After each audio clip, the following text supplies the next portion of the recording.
Gentlemen, ladies and gentlemen, we are just 6 days away from what is going to be epic Super Bowl 59 matchup with the Chiefs versus the Eagles. And there's a lot of key matchups in this game that I think a lot of people are not looking into and are not talking about in this ball game. I know we're going to look at a lot of the star players like, oh, what's Saquon going to do? What's Chris Jones going to do? What's AJ? What's Devonta going to do? What's Travis Kelce going to do? Will Mahomes throw for 200? Will Jalen Hurts be effective?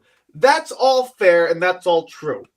However, I want you to look at this game in a little bit of a different mindset because I'm trying to look at this game differently because I think there are matchups here, not necessarily from star players, but from key figures in this game that will be the difference between the Eagles winning and losing this ball game. Schematically, you got Andy Reid versus Vic Fangio. You got Steve Spagnuolo versus Kellen Moore. And then you have players and the matchups that they have against one another. You got Andy Reid, who's been running this offense to such perfection, being so methodical, creative, savvy, clever. Being, like I said, methodical and efficient on third down. Being able to get to third and manageable. Being in second and short. And Patrick Mahomes, the development of him as a quarterback, being a high power, high velocity, throw it down the field type of quarterback, to being almost Brady-esque in terms of, I'm going to beat you with a 7-yard hitch here. I'll get you on a 6-yard slant. I'll take 10-yard dig that you're going to give me down the field. I'll take those. And it's shown in their offense because on air yardage, on throws that have 20-plus yards or more through the air, the Chiefs ranked one of the worst in the NFL. They're like 26% completion percentage on those types of throws, which is ironic because you got 15 back there who's known for his stellar arm. But that's not personnel-wise, that's not how they're built. I know they run a 3 wide receiver set, but mainly a lot of the times when they need a drive, they go into their 2 tight end sets and they go power football. And they get chunk yardage through the ground and beating you up with play action and getting little, 7 yards, 6 yards, 8 yards here and there. So you got that matchup versus the Vic Fangio scheme, who almost wants quarterbacks to get 10, 12, 13 play drives because it gives the Eagles an opportunity to get you on the ground with sacks, to force turnovers by punching the ball out, or having a quarterback make a mistake and throw interceptions. It's a law of probability with the Vic Fangio scheme. And it's been successful enough for him because he's led the number 1 defense in the National Football League and gotten to a Super Bowl this way. So you got key matchups there. And you have Steve Spagnuolo versus Kellen Moore, which is another matchup that I think is going underrated in this ball game because Steve Spagnuolo is one of the greatest defensive coordinators, if not the greatest defensive coordinator the National Football League has ever seen. And in key situations, he always ends up having the perfect play, the perfect call, the perfect design to get your quarterback uncomfortable. Will that fare well against Kellen Moore, who I think has been excellent this offseason. Not offseason, all season long. Finding the strength of this team and leaning towards it. And then you saw what he was doing in his bag against the Washington Commanders. Will we see more of that? Will be another key factor here. And then lastly, we get into some player matchups with Saquon Barkley and maybe some of the guys on the interior line. But before we get into all of that, I have to introduce the show. This is the Riding the Bench Eagles podcast. I am your host, Asif Badi, and like you, I am a Birds fan who talks about the Birds, only the Birds, and nothing but the Philadelphia Eagles. So help us by growing this channel, shooting this video a thumbs up, commenting your thoughts, and subscribing to the channel to help me get out to as many Eagle fans out there as much as possible. Also, give us a stellar 5-star review on audio platforms such as Spotify and Apple Podcasts. And you know what? In the end, it's free. It doesn't cost you a damn thing. And I don't know about you, I'm cheap. So anything that's free is my cup of tea. Okay? So help a brother out. Shoot this video a thumbs up. Hit that like button. And let's go on with the show. We thank you very much for your support. So let's talk about it, guys. Vic Fangio wants to trade yardage for points and yardage for turnovers. And Andy Reid wants to run a scheme where he's going to methodically beat you down and methodically chop you up in order to get 6 points.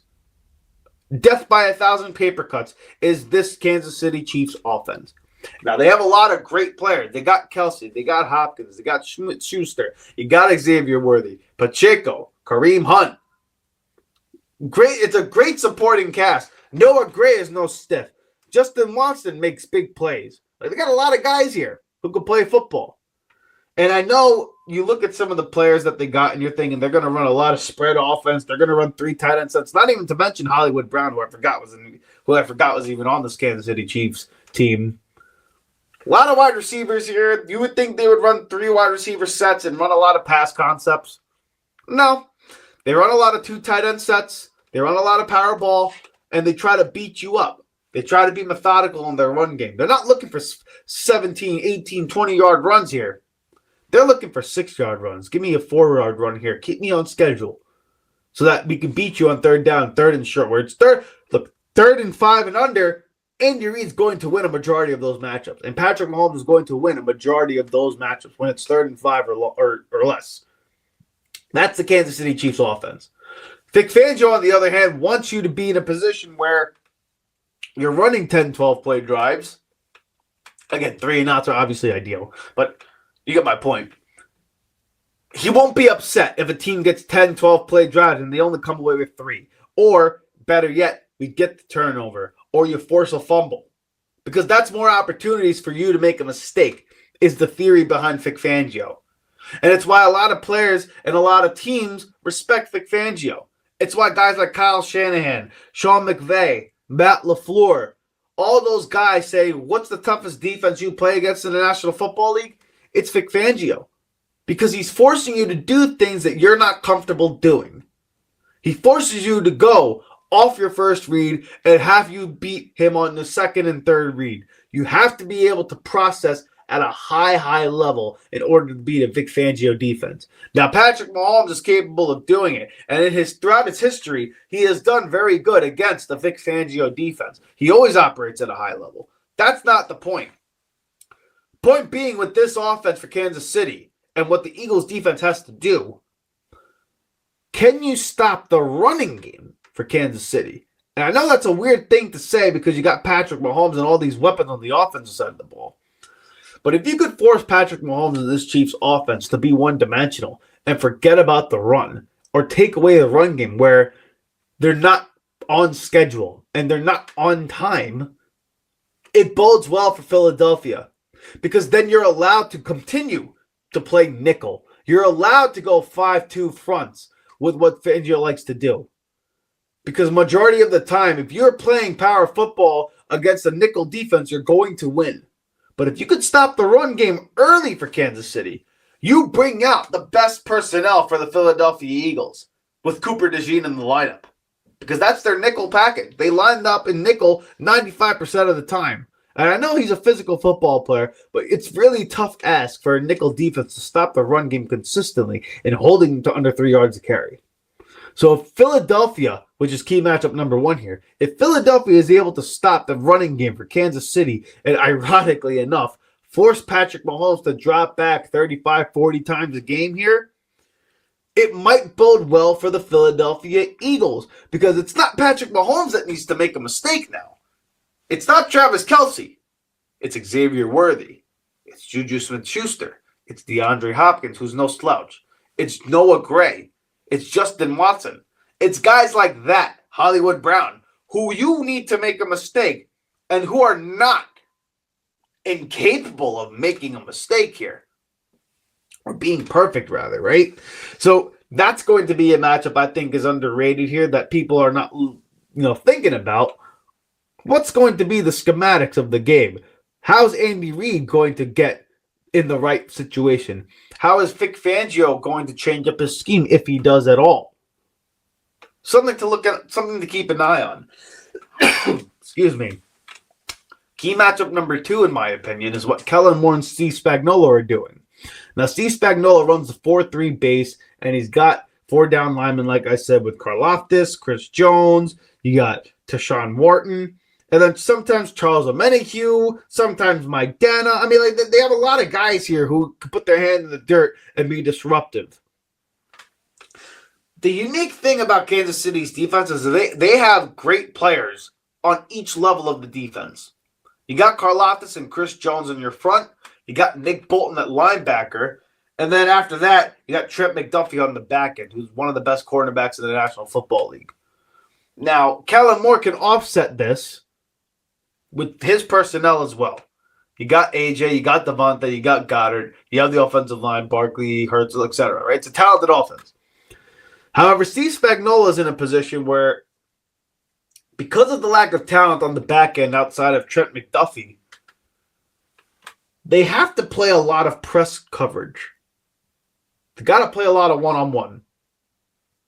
And they just say, hey, we are going to disrupt your rhythm on your offense by pressing these wide receivers, getting them off their route, getting them off their spot to have our guys up front, like Karlaftis, Chris Jones, and Wharton, get to the quarterback.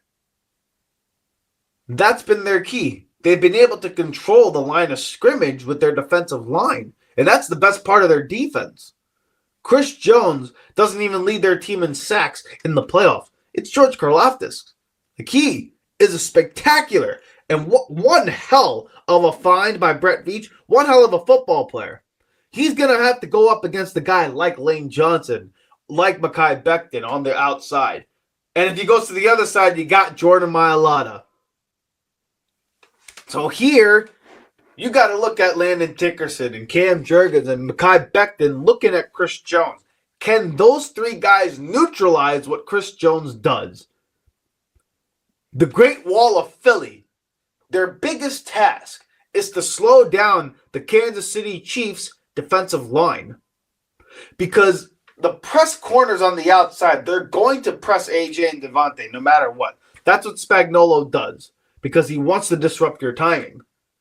But if Philadelphia can win up front and control what they do with Karlaftis and Chris Jones in passing down, and what they do in the running game, Saquon Barkley, this offensive line, if Steve Spagnuolo tries to sell out against the run and line up in 8, 9, 10-man boxes, Barkley has shown all postseason he just needs to make one guy miss in that situation, and he's hitting his head on the goalpost. That's what he's done all off-season. That's what he's done all season. That's what he's done all postseason. Most of the touchdowns that he has this year, or a good half of them, 8, 9-man boxes. 10-man boxes. Look what he did against the Rams. Look what he did with the Packers. Look what he's done against the Commanders. All of them tried to sell out against the run. Now, I know they don't have the personnel that Kansas City has. I get it. But they sold out against the run, too. He made one guy miss, and he's going for 6. And in my opinion, there's nobody in the NFL today, at least this season, and probably throughout Saquon's career. Again, I never thought he was this great. I will admit it. I did not think it was a special signing from the beginning until I saw him play with Philadelphia. Boy, was I wrong.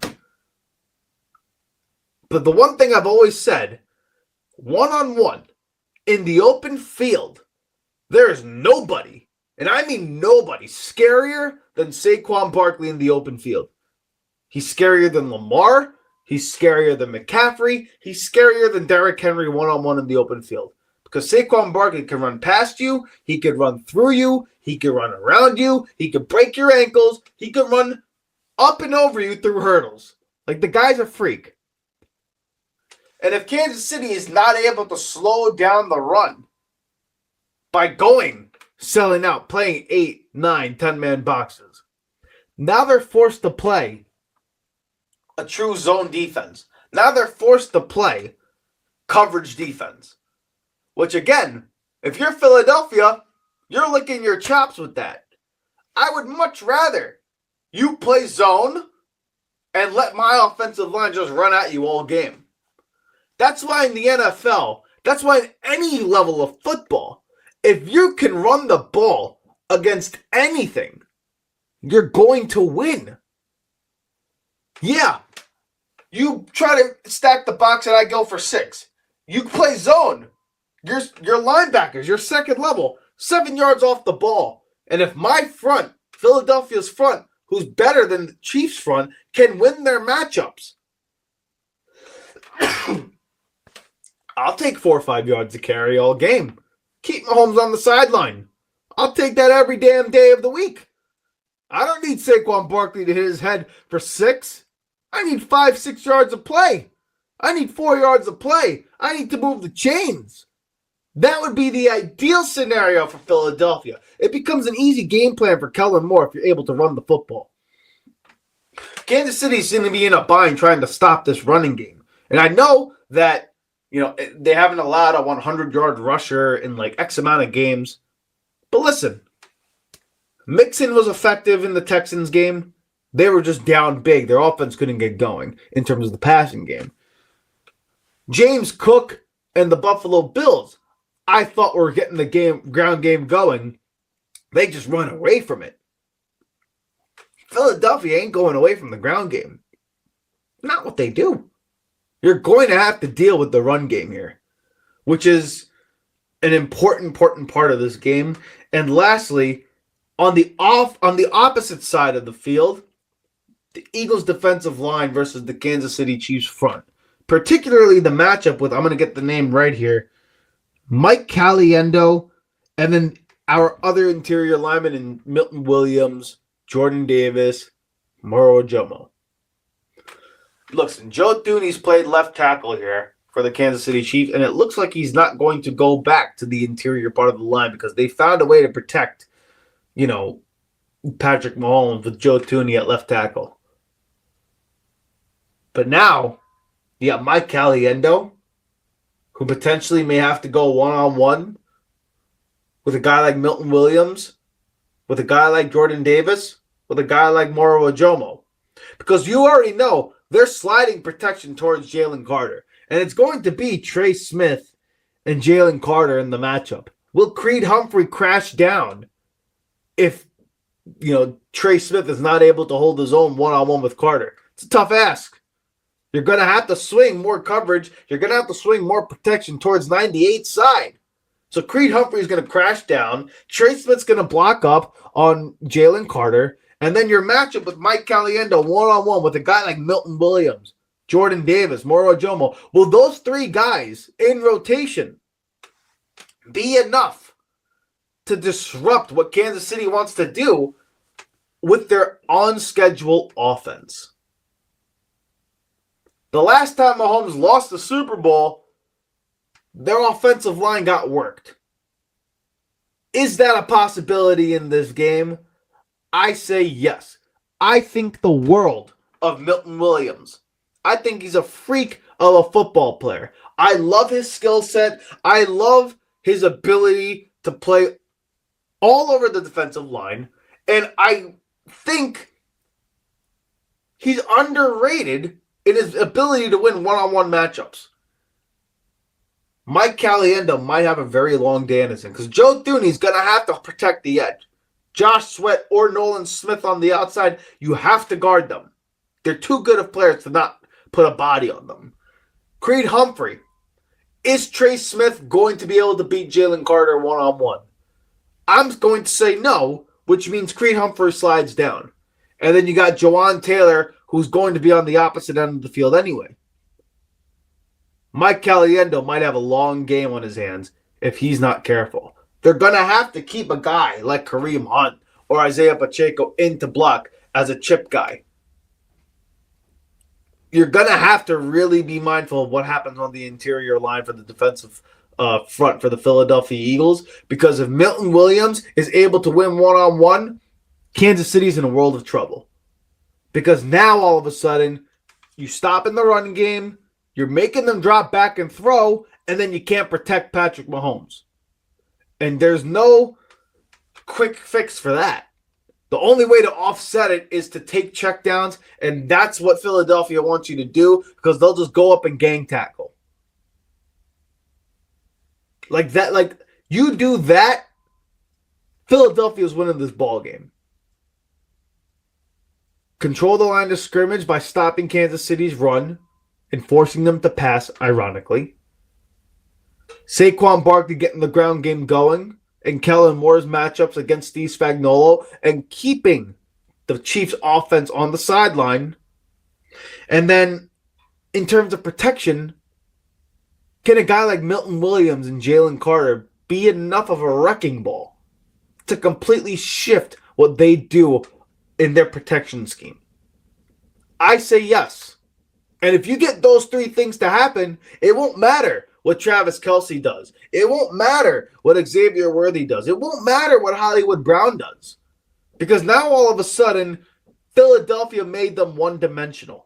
And if you make any team one-dimensional, you have a really good shot at winning the ball game. And you're putting out the best possible personnel that Philadelphia has for the defensive side of the ball if you make Kansas City one-dimensional in terms of throwing the ball.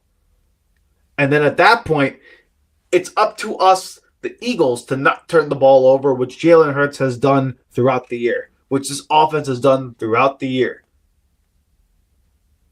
I feel good about this game. I got the Philadelphia Eagles winning. I think the matchups dictate that.